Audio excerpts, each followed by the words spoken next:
chapter that recorded for history the story of a changing world has come to an end. Jawahar Lal Nehru is dead. The man who became the first prime minister of the country he led along the road to independence has succumbed to a heart attack after suffering a stroke earlier this year. These are the last pictures of the prime minister made just a month before his death. He was conferring with Sheikh Abdullah, a figure long involved in India's dispute with Pakistan over Kashmir. Mr. Nehru, as a young man, acquired a political acumen that complemented the spiritual appeal of that architect of India's freedom, Mohandas Gandhi.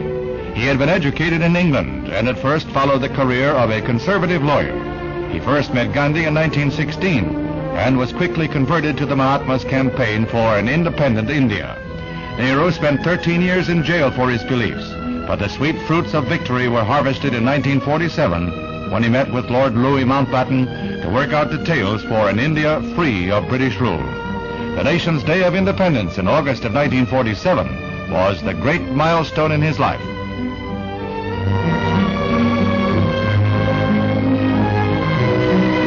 He became Prime Minister and was to serve for 17 years.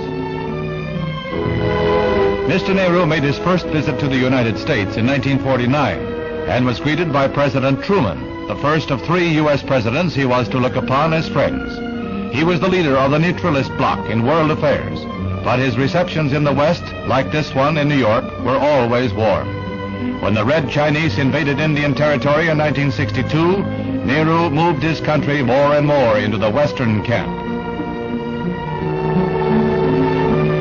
President Eisenhower visited India in 1960, and Nehru returned the visit. This was on the eve of numerous troubles that were to plague his regime.